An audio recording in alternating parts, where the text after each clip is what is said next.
Boses naman ng mga teenager ang narinig sa Sing-ka-Galing audition stage. Pero maliban sa mga ginintuang tinig, bitbit nilang lakas ng loob at talento para maabot ang kani-kanilang pangarap. Silipin natin ang kanilang kwento sa InstaChika report na ito. Kilalaning si Ariel Evangelista, isang 17-year-old na tubong San Simon, Pampanga.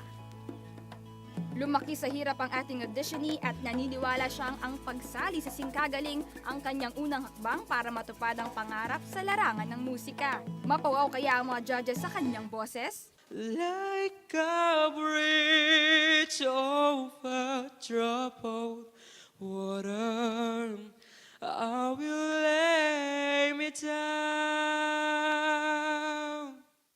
Nagmula sa Antipolo City, nagtungo ng Pampanga para ipamalas ang husay sa pagkanta. Kilalanin natin ang mapagmahal sa kanyang lola at lola na si Danelle Christine Labto. Oo, Danel, narinig ko na ang nag-aalaga na lang sa inyo ngayon is your lolo and lola. Opo. Mhm. Iyan ba yung reason bakit ka sumali dito sa competition na ito?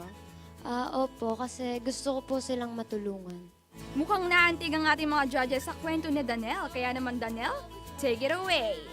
But I set fire to the rain, wash you for us, touch your face when it burned while I'm crying, cause I heard it screaming out your name, your name.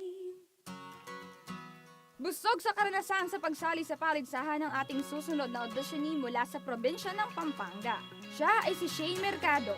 Naniniwala siya na pagkakataon na raw ang CLTV36 Sing-ka-Galing para ibuhos ang galing sa pag-awit. Oh, the time has come for my dreams will be heard. They will not be pushed aside and turned into your own. Oh, 'cause you won't listen. I am alone and across roads. I'm not at home in my own home, and I try to say what's on my mind. You should have known. Sina Ariel, Shane at Danelle nangakaya ang ating susunod na tatanghaling Grand Champion. Abangan sila sa pinakamaningning na TV singing competition sa Central Luzon, ang CLTV36 Sing-ka-Galing.